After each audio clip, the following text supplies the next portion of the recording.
Já, það eru góðu gestir farnir. Við vorum að ræða hérna heimsmáli, kannski öryggismál hérna síðast. Já. Og svo rættum við alls konar hluti hérna fyrst. Svolítið Trump. Ég var að kíkja inn á MBL. Já.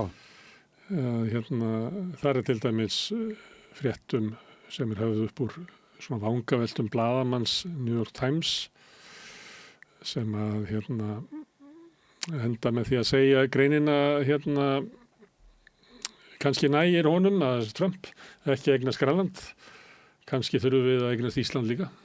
Þannig að svona orður til alls fyrst eins og sagt þannig að nú í gangi þessi nýlenduvæðing og þá kemur í ljós að við vorum kannski alltaf Bandaríkjamenn litu alltaf á okkur sem svona nýlendu eða þeir myndu stjórna því hvernig hérna væri. Og þetta í umræðinni. Við erum næsti bær við. Og svo svo magnaði fréttirnar sko. Mokkinni líka með það að Trump hafi sagt að hann vildi að Marco Rubio utanríkisráðherra yrði leiðtogi Kúbu. Hann hérna barn kúbanskra flóttamanna. Hann fæddur í Miami held ég, í Florida.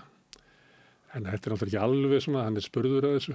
Það kemur þá til greina að Rubio yrði leiðtogi Kúbu og þá segir Trump já. En þetta náttúrulega þetta bara í anda sem var verið að tala hérna. Við erum í heimi þar sem sá sem hefur valdið, hann ræður bara. Svo sterkir. Sterkir ræður. Og það mun breyta svolítið, hollumræða, ég held að þetta breytir svona sjálfsmynd Íslendinga, stundum látum við eins og við séum einhverju jafningjasamningi við Bandaríkjunum en að varnarsamning. Bandaríkjunum líta ekki á þannig.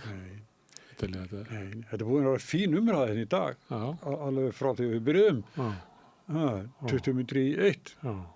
Og við erum fínir gestir og ekki alltaf sammála og hvort öðru. Bara búið að vera fínt. Með góðum ræðin hérna svona innflytjendamálin hérna snemma og svona samfélagið. Það náttúrulega miklir deglu tímar sem við lifum.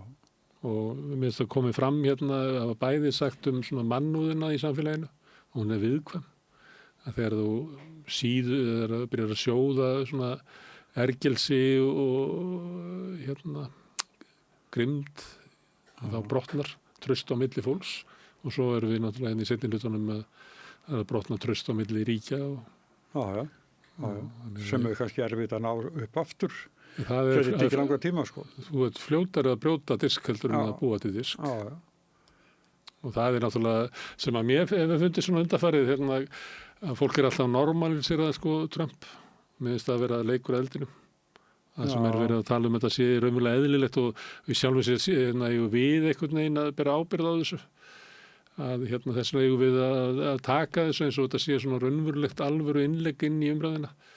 Mér finnst þetta ótrúlega háskaluleikur. Erum við ekki að tala hann sem eitthvað fyrirbyrði? Það eru margir sem segja margt til í því sem hann að gera og hann nú komið þarna út af þessu og fleiru og ekki stóðu hini sér betur og núna verður að maður séð svona eins og hann segir að hann fari ekkert eftir alþjóðalögum, hann fari bara eftir eigin samvisku og þá segir maður svona kommenti þetta ekki við alla, ég menna þetta í Evrópusambandi líka og þá eiginlega allt orðið svona jafngilt og það verið að normalísera sko eiginlega fasismann að við höfum bara sagt okkur við hann vegna þess að hann eiginlega bara eðlileg hérna niðurstaða sögunar og þú ert bara komin inn á þann tíma og reyndu bara að koma árðinni vel fyrir borð í nýjum heimi.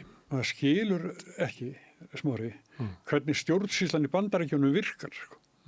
Nei, það er til þess að löggæsla í mörgum lögum. Og hvert er æðra hinu fylkin rekka sko borgaralegu lögguna. Nei, það er æs sem er komið núna. Það er á vegum alríkisins. Og FBI og tekur þá yfir lögregluna Þeir eru að reka þau mál sem eru skilgreind að tilheyri alríkinu og það er svona að sækja umboð sitt í það á meðan að venjulega löggan sem er náttúrulega ekkert venjuleg í Bandaríkjunum alvopnuð og bara svakaleg að hérna hún er að gæta tilteknum lögum en æs er bara eins og við værum með vopnaðar sveitir útlendingastofnunar sem hefðu vald til þess að sinna sínum málum og skjóta fólk þrátt fyrir að þau væru inn á svæði lögreglunar í Árnessýslu eða eitthvað Þetta ekkert svo flókið, Bandaríkin náttúrulega stærra land en Ísland. Já. Og svo eru þeir með FBI sem alríkislögregla og þú nú séð það í bíómyndum, það klassísk sena, þeir eru verið að deila það hver eigi að taka málið. En þegar það skilgreint þessi brot gegn alríkislögunum, að þá tekur alríkislögreglan yfir. Já, en ég finnst, við horfum á það í fréttum að alveg ofurþungir vopnaði menn í einhverjum vestum eru farnir að gæta lög og rétti. Við höfum verið að tala það hér að þetta ástæðan fyrir því að fyrra kjörtímabilinu að þá manstu eftir svona vopnuðum sveitum borgara, en þú manstu ekki eftir því núna, það sérðu hverki, að þau eru meira minna komin inn í þessar sveitir. Já, ég er að segja að það kemur eitthvað svona óhefðbundin lögregla, alvopnuð og eins og skutu svo konu til bana. Þetta hver er afleiðingarnar fyrir viðkomandi æsliða? Ég bara forseti Bandaríkjanna og varaforseti fögnuðu þessu. Þarna var drepinn terroristi sem hafi unnið skipulega að því að breyta bíl sínum í terroristavopn og þeir eru fagnaði og þeir munu verja æs no matter what, eins og sagt er. Og ég meina talandi svo skrýtna sveitir, það var í millistríðsárunum á Þýskalandi eða á 4. áratugnum að þá voru brúnstakkar sem fóru og börðu fólk, kommunista og gyðinga og þessum skilgreindir sem andstæðingar. Að sömuleyti þetta æs það fyrirbrigði að terrorísera innflytjendur sem að almennt eru líklegri til þess að kjósa demokrata heldur en republikana. Og þetta gekk tíma, svo leistu nazistanir upp SA eða brúnstakkana og mynduðu sérstakka lögreglusveit sem var SS sem hafði lögregluvald. Ég meina, svona er þetta bara. Já, ég sé, hvernig heimsmyndin breytist fyrir framan augun á okkur. Þetta verður óskamfélina, þetta er bara ílska. Það sem að maður velta fyrir sig. Maður velta fyrir sig, hver er andstaðan? Er hún sterk? Það í svona mótmælabylgjur í Bandaríkjunum. Nú eru mótmæli þar svona eins og en ég meina ég er ekki alveg að sjá að það sé eitthvað afl í Bandaríkjunum sem er raunverulega að stoppa þetta. Nei, en þetta sé nánast að svipuð meiði í Íran, þar eru mótmældu ríkisstjórninni, rándöflum. Nei, ég myndi ekki segja að það verið svipað, Ég myndi ekki segja að það verið svipað. Þar eru búin að vera mótmæli reglulega, við höfum oft farið yfir þetta við rauðaborðið, að rísa upp svona mótmælaöldur sem að írönskum stjórnvöldum hefur tekist að berja niður. Alveg hingað til. Þeir eru búin að drepa. Og ég sé að margir eru að tala að núna séu stjórnvöld alveg að falla og en það var líka sagt fyrir ári og þannig ég myndi ekki vera of bjartsýnn á það. En núna er vegna þess að verðbólga hefur farið upp úr öllu valdi og lífskjör almennings er orðið mjög slæm. Þannig að núna er þetta kannski, þetta er ekki bara hugmyndaleg barátta, þetta er ekki bara stjórnarandstæðingar, þetta er líka svona eins og búsátabyltingin, það sem er bara, eins og var sagt, þú kannast við það í búsátabyltingur þegar fólk óttaðist að vera að missa húsnæði sín, þegar að vera millistéttin var mætt út á götu. En núna eru þeir sem eru með verslanir inn á svona basurum eða svona mörkuðum, að þeir eru í verkfall og fleira, þannig að þetta er svona víðari mótmæli núna en áður. Já, ég var að sterk eða óskamfélina ríkisvaldið. Já, en Íran er ekki raunverulega nein forusta stjórnarandstöðunar. Það er engin stjórnmálaflokkar það er engin verkalýðshreyfing. Ég meina kirkjan stundum með kirkjan andstæðan eins og Írlandi gegn mótmælendunum í bresku mótmælendunum eða í Póllandi gegn Sovjetinu. Ég meina kirkjan er hluti af ríkisvaldinu þetta. Já. Og þannig að þess vegna er erfitt að segja hvort þetta sé eitthvað sem getur verið bylting eða hvort þetta sé uppþótt eða hvað þetta er. Því það er erfitt að sjá það hver á að leiða baráttuna gegn stjórnvöldum. En í báðum þessu löndum, þú sé ólíkt, að þá er óskamfeili ríkisvald. Það verður að berjast gegn því. Það eru mótmæli við í Bandaríkjunum og þar fólk tekið að lífi, bara nýbúin að sjá það. Bandaríkin hafa oft mætt mótmælendum með fullri örgu. Það var Ronald Reagan sem fylkisstjóri Kaliforníu sigaði þjóðvarliðin og hippana í San Francisco.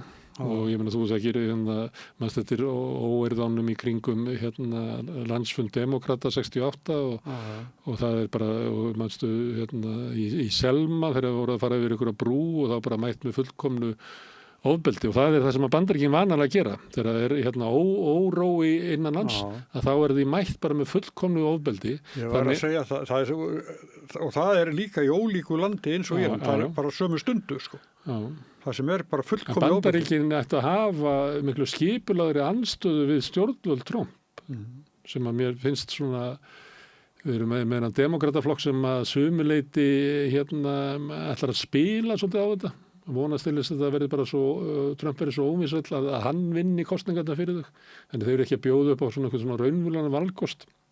Það engin hreyfing innan demokrata sem að stöðva það hvernig Trump að snúa niður háskóla sem eru að kenna eitthvað sem hann vill ekki kenna. Mjög veik stuðningu demokrata við kúgun hans og fjölmiðlum. Þannig að sumriti fyrst manni maður verið að horfa á eitthvað að maður finnst svo undarlegt. Að það annars vegar bara fólk sem að ætla bara að taka sénsinn á það að hafi það gott bara í breyttum samfélagi. Ég meina, það ekki bara allt í lagi að lifa í Trumplandi? Bara kannski verður bensín ódýrara og við höfum það bara gott við fjölskyldan og eitthvað svoleiðis. Og fólk bara rosalega fljótt að svona normalísera það. Þetta sé í lagi, sko.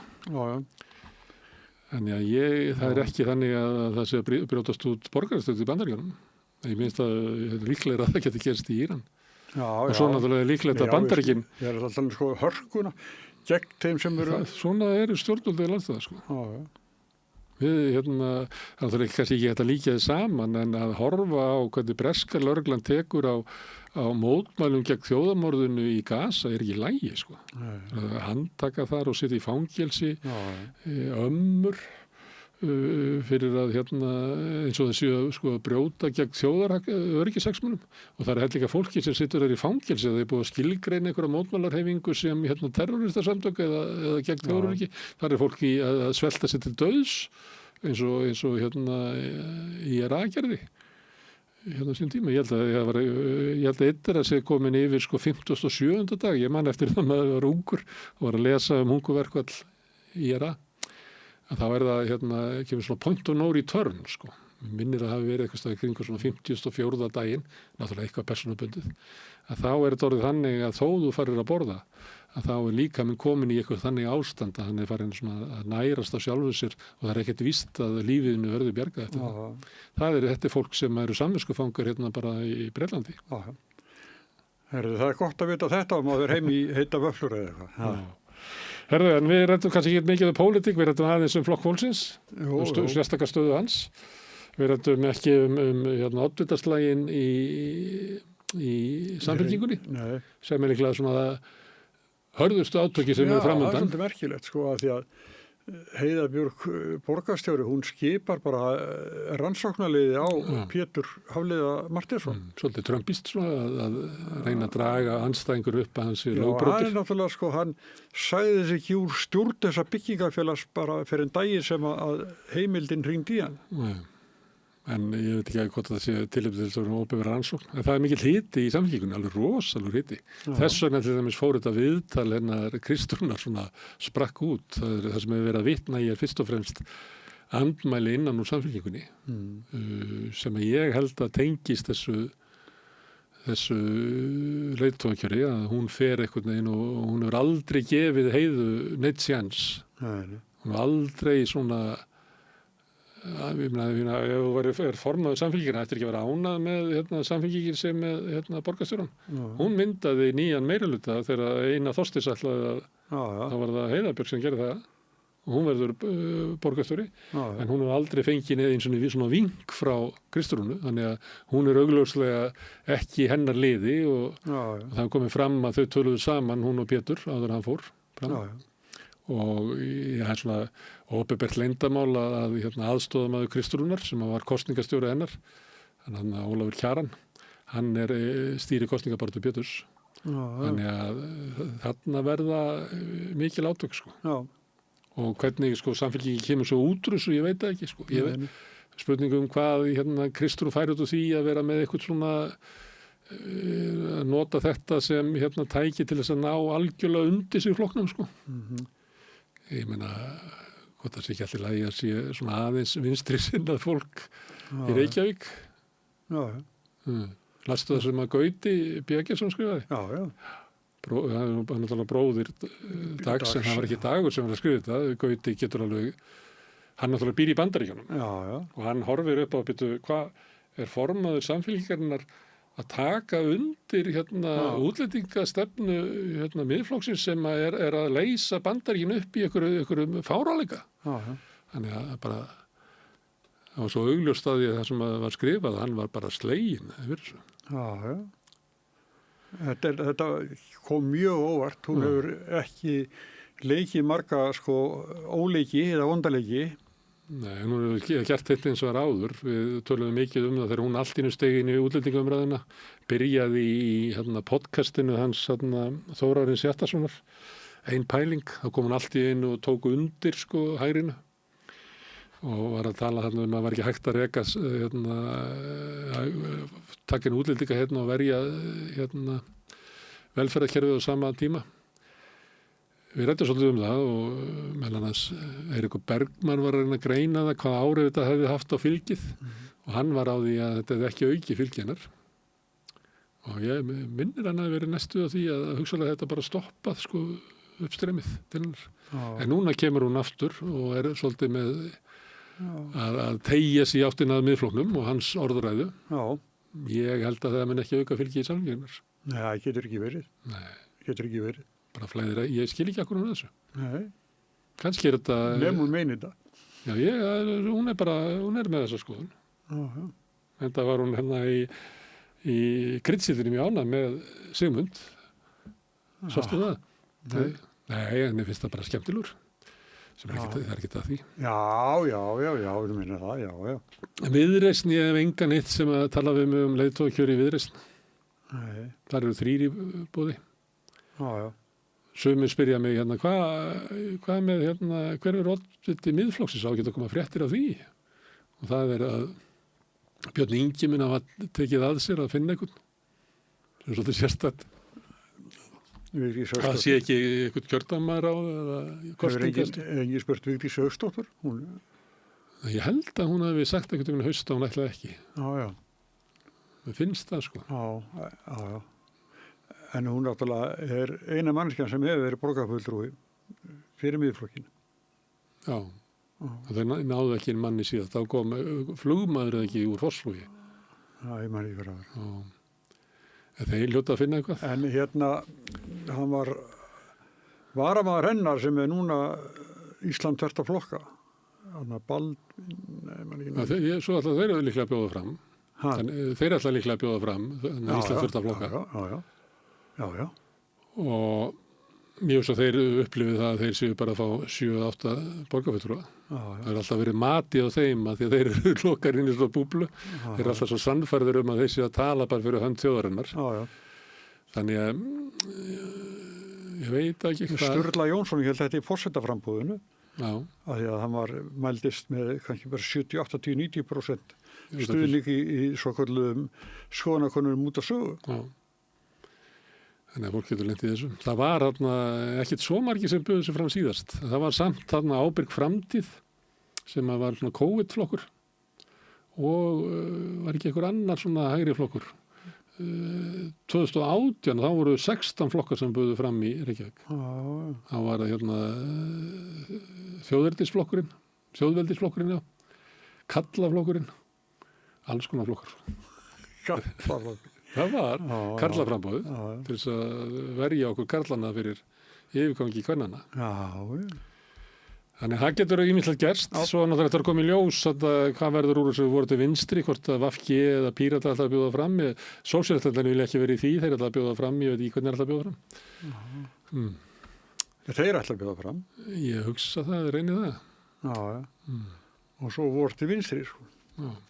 Þetta er allt þetta að koma í ljós. Það verður kannski fyrir því að það er að koma að líða því að verða svolítið gaman að þessu. Ég held þetta með samfylkinguna, ég held að það, við ætlum að fylgja svolítið með því. Ég held að verði mikla fréttir hann innan úr. Ég held að það sé rosalega hörð átök. Já. Sem að, þú veist, hafa ekkert verið að því að Kristrún bara skilar árangri og það bara eldan allir. Og svo kemur hún núna og hennar leikur í Reykjavík er ekki að mynda samstöðu. Þannig að ég held að margir sem að kannski hafa látið þetta linda svona hraðferð hennar til hægri vilji nota þetta sem svona einhver átök að sýna inni í samfélkingu sem líka sterkt svona vinstri eitthvað. Þú þurfir ekki að vera með sama tónin allstaðar eins og er oft í flokkum. En ég hef þá trú að eftir hvernig ég spila Stórhúsi þá getur þetta verið styrkur fyrir Heiðu. Að fá framboð? Já, Pétur sem ef hann er umdeildur maður og hann hafi sagt ósatt í viðtalinu við Heimildin og þetta, þá að það sér að menna. Já, ef hún vinnur þetta svolítið svona vel og með góðri þáttöku, þá getur hún komið sterk út sem hana vantar svolítið. Þegar hún hefur ekki fengið neina skoðanakönnun nema náttúrulega bara ágætis fylgi flokksins, en hún hefur ekki fengið svona, það er ekkert sem bendir enn til þess að hún sé vinsæll borgarstjóri. Nei, en hún verður náttúrulega í kosningabaráttu þá náttúrulega verður hún mjög sýnileg. Já. En svo er þetta líka, þegar við vorum ungir þá var það að vera borgarstjóri Reykjavík var náttúrulega bara eitt af aðalstörfunum í pólitíkinni og yfirleitt byggði upp persónulegan feril manna. Hvað heldur þau? Eins og Davíð og Geira Hallgrímsson og fleiri, Ingibjörg Sólrún. En þetta hefur ekki alveg verið svona undanferðið. Sko. Þetta eina Þorsteinsson fer ekkert út í. Þetta var sko forsætisráður og borgarstjóri. Já, þetta er ekki lengur. Þetta voru svona 3 aðal störfin. Ég held að það sé ekki lengur, það gustar ekki eins mikið. Þannig að Jón Gnarr sé síðasti svona stórborgarstjórin. Já, hann byrjaði. Dagur B, hann naut aldrei svona mikils fylgis. Hann átti sinn hóp, en hann var aldrei þannig að væri svona, eins og er oft sko, að borgarstjórin, við nefndum Davíð eitthvað fleira, naut fylgis langt út fyrir Sjálfstæðisflokkinn. Og ég held að það sami yfir Ingibjörgu Sólrúnu. Það var náttúrulega líka unnið svolítið gegn degi. Hann hefur verið fengið staksteina í mokkanum. Og auglýsingar gegn sig líka. Já, þannig að það er svona þessi viðbrendi hluti Sjálfstæðisflokksins hefur verið með Dag B. Eggertsson á heilanum. Já.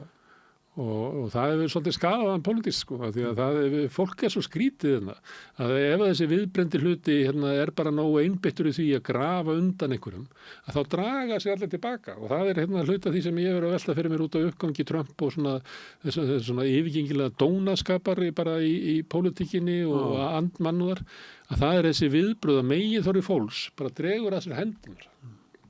Því miður. Þá erum við búið ekki í kultúr þar sem að sko fjöldin kemur og segir hvaða rugl er þetta alltaf að ráðast á Dag B. Eggertsson, láta hann bara í friði helvítis rekkjusvinnið þitt. Já, þetta fólk hefur kannski náð því fram að hann varð ekki ráðherra. Já, ég held að. Já, ég líka. Það er ekkert svona pólitískt sem að hann gerði af sér hvað samfylkingunni sem að er þannig, eiginlega bara alveg absúrt að hann skuli, eða Kristrún skuli beygja sig undir staksteina þessa lands með því að allir Dagur B. Eggertsson orðin ósnertanlegur. Hvaða bara þegar ég er að segja þetta þá bara að ég bara misti allt álit á Kristrúnu Frostadóttur. Nei, því að þú verður að hafa bein í nefinu gagnvart þínum höfuð andstæðingum.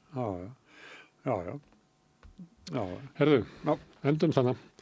Takk fyrir samveruna í dag og við þökkum allir gestunum sem hafa komið og Laufey Líndal fyrir að taka upp og senda út en ykkur þökkum við mest sem hafi verið að hlusta og horfa.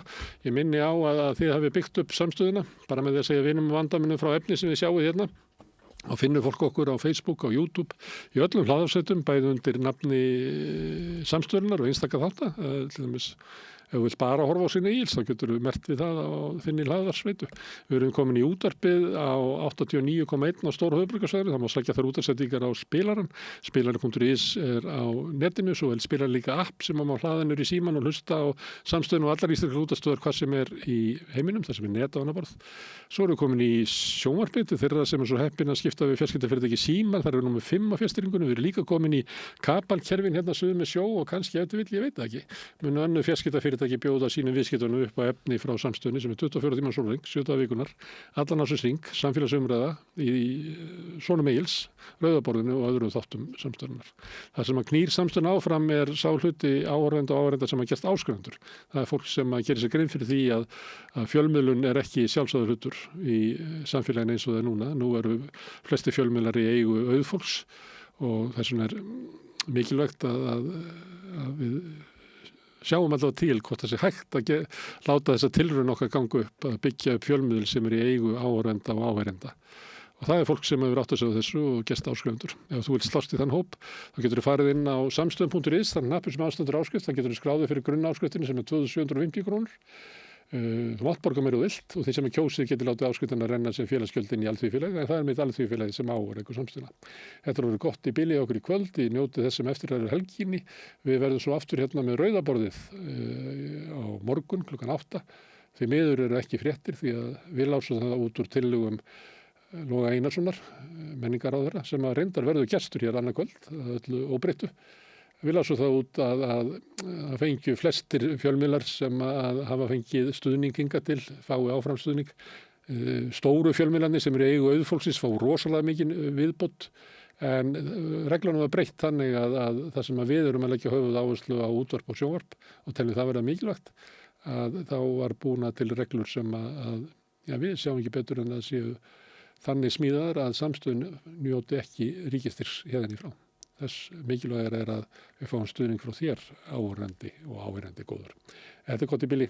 Kærar þakkir.